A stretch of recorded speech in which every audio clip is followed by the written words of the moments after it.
बिस्मिल्लाहिर्रहमानिर्रहीम। बिस्मिल्लाहिर्रहमानिर्रहीम। अस्सलामु अलैकुम वरहमतुल्लाहि वबरकातुहू। कैसे हैं आप सब? ठीक ठाक? अल्हम्दुलिल्लाह। पढ़िए मेरे साथ, रब्बी ज़िदनी इल्मा, ए मेरे रब मेरे इल्म में इजाफा फरमा। आज हम सब पढ़ने जा रहे हैं वो बहुत ही बेहतरीन है, दिलचस्प है और हमें चाहिए कि हम ऐसा ही माशरा बनाएं जिसमें हम दूसरों का ख्याल रख सकें, दूसरों की इज्जत कर सकें और अखलाकियत पर अमल कर सकें। उस सबक का नाम है सबक नंबर 4, उल्टी हो गई तदबीर। जी हाँ, इसमें कहानी आमोज वाक़या हमें सबक दिया गया है कहानी की सूरत में। उस कहानी को हम पढ़ेंगे और सीखेंगे हमें क्या कुछ सीखने को मिला। आइए मेरे साथ करते हैं पढ़ाई, आइए मेरे साथ जी। सबक नंबर 4, उल्टी हो गई तदबीरें। पहले बताइए मुझे, माशरा किसे कहते हैं? माशरा किसे कहते हैं? क्या हम अपने घर के अलावा कहीं नहीं जाते? ज़रूर जाते हैं, यकीनन जाते हैं। हम घर में, गली में, मोहल्ले में, शहर में, इलाके में, फिर मुल्क में एक साथ बहुत सारे लोग रह रहे होते हैं, है ना, रहते हैं ना। वहाँ पे अच्छे भी होते हैं, बुरे भी होते हैं, अच्छे भी काम हो रहे होते हैं, बुरे भी काम होते हैं। हम लोगों की मदद भी कर रहे होते हैं, कुछ लोग हमारी मदद कर रहे होते हैं। एक साथ रहने को ही माशरा कहते हैं। बेहतरीन माशरा कैसे तश्कील पाता है? जब आप में एहसास जिम्मेदारी हो, जब आपको एहसास हो अपने लिए भी दूसरों के लिए भी एक जिम्मेदार शहरी बन जाएं आप, उस वक्त एक बेहतरीन माशरा तश्कील हो सकता है, बन सकता है, पैदा हो सकता है। आज हम बात करेंगे इसी के ऊपर कि माशरा में क्या होना चाहिए। एक कहानी है, हमें सबक देने के लिए कहानी बनाई गई है समंदरी जानवरों के लिए। समंदरी जानवरों में, समंदर में तमाम आदमी मखलूक हंसी खुशी जा रही थी। जी हाँ, सब दुख दर्द में एक दूसरे के बहुत गमसार थे। हर तरफ चैन का आलम था। घूघू एक समंदरी घोड़ा था। उस समंदर में अपने वालिदैन, अपने बहन भाइयों को देखता तो उसको गुस्सा आता और उसके यहाँ का दोस्ताना माहौल एक आँख निभाता था। वो चाहता था कि मैं किस तरह से ये सब खत्म कर दूँ। अस्सलामु अलैकुम उसकी बहन घर में दाखिल तो सलाम कहता, जैसे आदत पड़ी हुई उन लोगों को। लेकिन उसके भाई घूघू को ये अच्छा नहीं लगा। अब वो उठकर अपने कमरे में चला गया।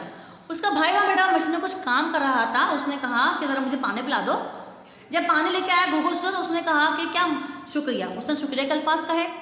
घूघू को ये पसंद नहीं आया। उसने क्या मुसीबत है भाई, कितनी मरतबा कहा है कि शुक्रिया मेहरबानी कलमात नहीं कहा करो, मुझे बहुत बुरे लगते हैं ये। लेकिन उसके कान पर, लेकिन वो इनको क्या कर सकता, कुछ भी नहीं। अपने भाई का शुक्र करने पर आग बगला और कहा, अरे भाई ये क्या कलमात आपस में हैं, क्या हैं ये अल्फाज, इनसे कैसे बढ़ती मोहब्बत, खामखा ये अल्फाज तुम बोलते रहते हो। घूघू के भाई ने आराम से समझाते हुए कहा, मेरे नज़दीक ये सब वक्त का ज़िया है। मुझे नहीं ज़रूरत ऐसी उल्फत की, मुझे इसकी मोहब्बत की ज़रूरत नहीं है भाई। घूघू ने कुछ पकड़ कर कहा और घर से बाहर निकल गया। जहाँ लोग सलाम, दुआ, शुक्रिया, अल्लाह के अल्फाज क्यों इस्तेमाल करते हैं? ये घूघू को अल्फाज पसंद नहीं थे। ये नहीं, इस तरह बहाने मोहब्बत बढ़ती है, मोहब्बत होकर एक दूसरे में बढ़ती है। उसको ही पसंद नहीं था कि लोग क्यों करते हैं ये कलामात, अखलाकियात क्यों निभाते हैं लोग। उसके दिल में कुछ खुराफात थी कि मैं कैसे मशीन बनाऊँ, जो इस तमाम अल्फाज को ख़त्म कर दे। और उसने अपने इस मंसूबे को अमली जमा बनाने के लिए एक मशीन तैयार की, दिन रात लगा दी, मशीन तैयार की। उस मशीन को कामयाब हो गया, उस मशीन को कामयाब तो वो हो गया।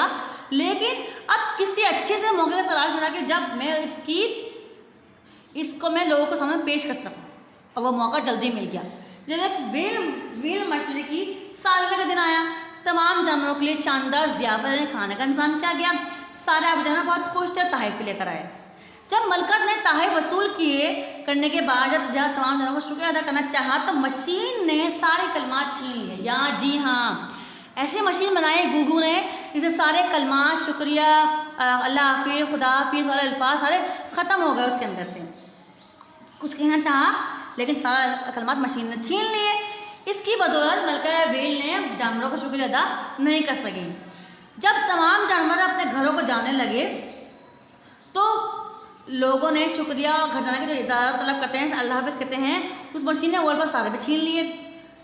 बेचारे जानवर शुक्रिया और अल्लाह हाफ़िज़ अल्फाज कहे बगैर शर्मसार अपने घरों को चले गए। इसके पार समंदर की फिजा अजीब ही हो गई। क्यों? क्योंकि لوگوں میں محبت ختم ہو رہی تھی، لوگوں میں اخلاقیت ختم ہو رہی تھی. اب وہاں پہ ایک اجس ماحول تھا، وہاں پہ لڑائی جھگڑے فساد، ہر وقت لڑنا جھگڑنا وہاں پہ ایک عام بات ہو گئی تھی. جو گھوگھو تھا گھوڑا، اس کے لیے بہت خوشی کی بات تھی کہ سب لوگ اب لڑنے لگے ہیں، بیزار رہنے لگے ہیں ایک دوسرے سے. گھوگھو کی ایک بہن تھی جو کنور سماج سے محروم تھی.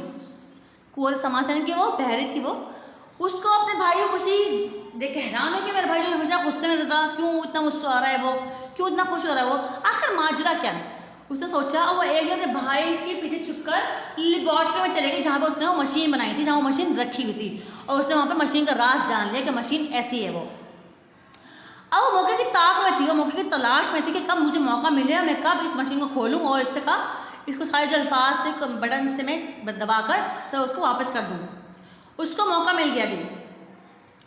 بٹن دباتے ہی مشین نے وہ تمام کلمات آزاد کرنا شروع کر دیے جو اس نے دنیا سے چھین لیے تھے. کون سے الفاظ؟ شکریہ، اللہ حافظ، اخلاقی جتنے بھی الفاظ ہیں اخلاقیت والے، وہ تمام الفاظ دنیا میں واپس آ گئے. ارے یہ کیسے ممکن ہوا؟ گھوگھو جو راستے میں ادھر ادھر سمندری جانوروں کے آپس میں لڑتے ہیں دیکھتا، جھگڑتا، برا بھلا کہتے ہوئے دیکھ رہا تھا. اچانک کچھ جانوروں کو ایک دوسرے سے گلے ملتے اور انہیں السلام علیکم کہتے دیکھ کر شدید حیران ہوا. پھر واپس لیبرٹری بھاگا آیا اور دیکھا آ رہا تھا کہ ایک شارک نے اس پہ حملہ ور ہو گیا. ایک شارک مچھلی اس پہ حملہ کر دیا اور وہ بمشکل اپنی جان مٹا دینے میں کامیاب ہوا. مگر اس حملے میں وہ اتنی بری طرح زخمی ہو گیا کہ تھوڑے دور جا کر ہی وہ اپنے ہوش کھو بیٹھا اور بہت سارے جانوروں نے مل کر اس کو اسپتال میں بھیج دیا.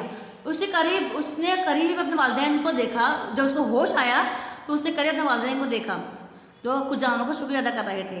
ان جانوروں نے نہ صرف گھوگھو کو بر وقت اسپتال پہنچایا بلکہ اسے خون دے کر جان بچائی. جی ہاں، ہم کسی کی مدد نہیں کر سکتے لیکن لوگوں میں مدد کا جذبہ ہے.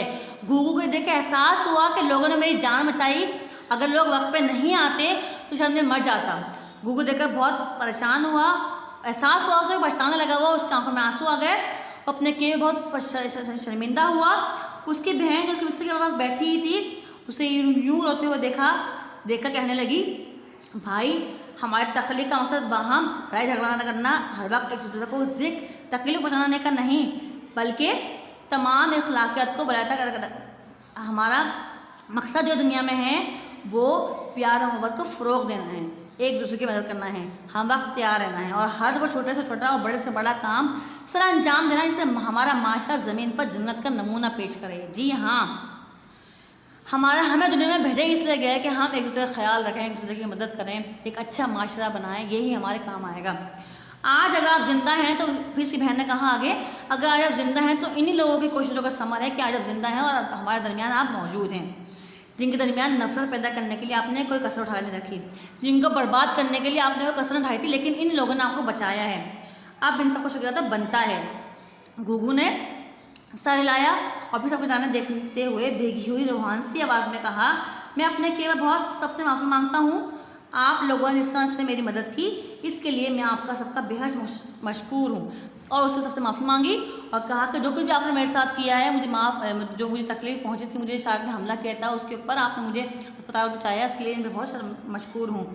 سب نے اعلیٰ درجے کا مظاہرہ کرتے ہوئے اسے کھلے دل سے معاف کر دیا اور یوں سمندر میں زندگی پھر کی پہلے کی طرح سے دواں ہو گئی. ہمیں بھی اپنے معاشرے میں ان ایسے لوگوں کو ختم کرنا ہے، ان کو سمجھانا ہے، بتانا ہے جو معاشرے میں برائیوں کا باعث بن رہے ہیں اور ہمیں اپنا رول اچھے سے ادا کرنا ہے. جب تک ہمارا رول اچھا نہیں ہوگا ہم اچھا معاشرے میں نہیں رہ سکتے، نہ ہم اچھے معاشرے کے لیے اچھے بن سکتے ہیں. ٹھیک ہے، آج کے لیے اتنا ہی، ملتے ہیں اگلی کلاس میں. اوکے، اللہ حافظ.